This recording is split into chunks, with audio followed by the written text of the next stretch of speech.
Do you have a savings account? What about an emergency fund? Do you know what your balance is right now? According to a survey conducted in 2017 by CNBC, 57% of Americans have a savings of less than $1,000, and 39% of Americans admitted to not having savings. Another survey conducted by the Center for Financial Services Innovation in 2018, they found that the financial health of Americans was categorized in 3 different areas. 1, financially healthy. These are individuals who plan, spend, and borrow in ways that help them plan for their financial future. Financially coping, meaning individuals who are struggling with some but not all of their financial lives. And financially vulnerable, meaning individuals who are struggling with most, if not all, of their finances. This survey found that 28% of Americans are financially healthy, 55% of Americans are financially coping, and 17% of Americans are financially vulnerable. Now, as this graph shows it, this is the data that was found. Right here you can see financially vulnerable, financially coping, and financially healthy. It's broken down in percentages by age group.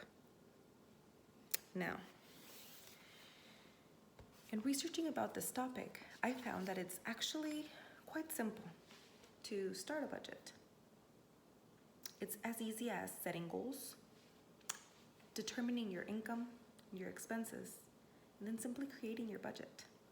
But the most important thing, sticking to it. I have taken numerous financial education courses, and my friends and family constantly ask me to help them better manage their money. Now it's my turn to share my knowledge with you on how to start your budget. I will begin with the type of goal that I assume most of us have. By this, I am referring to financial goals. By identifying what your financial goals are, you are halfway finished with the first part of the process. Now I'm going to ask you to pause. Take a deep breath. Relax. Close your eyes. Now think, but really think, don't cheat. What are your financial goals? Do you want to save for a house? Do you want to buy a new car? Do you want to travel the world or have a wedding?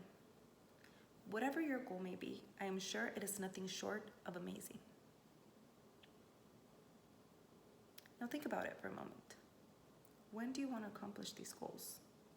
Where do you see your savings account sitting in 1, 5, or 10 years from now?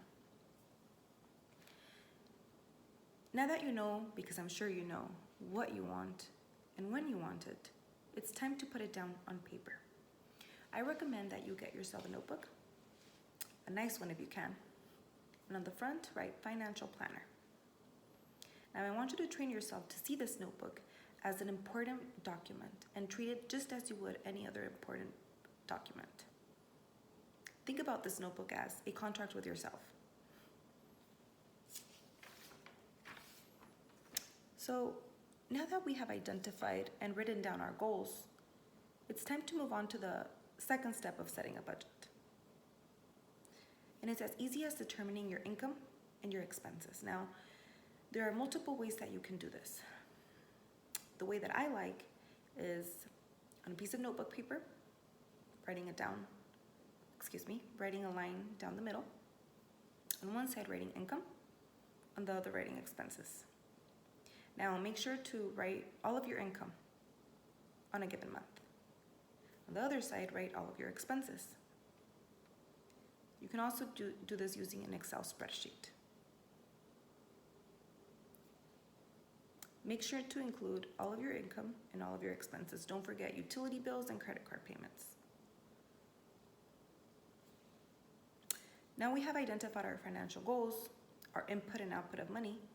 It's time to think how we want to spend our money.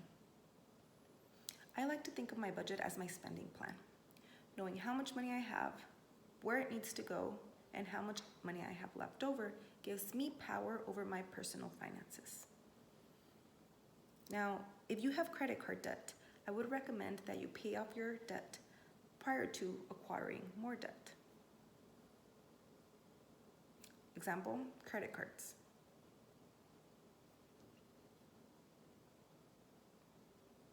I would also advise that you set a certain amount of money aside for discretionary expenses. I mean, if you're working really hard on saving, you deserve to have a little bit of money left over to spend on the things that you love. An example, you could set aside $25, $50, or whatever your budget allows you.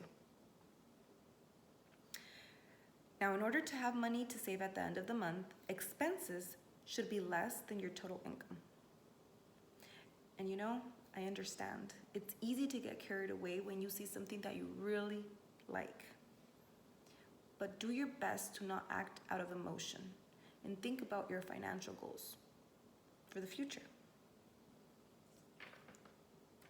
And having a budget really makes you aware of your money and where it's going. Now think back to the question I asked you in the beginning about your savings account and how your spending habits today can affect your future tomorrow. Thank you.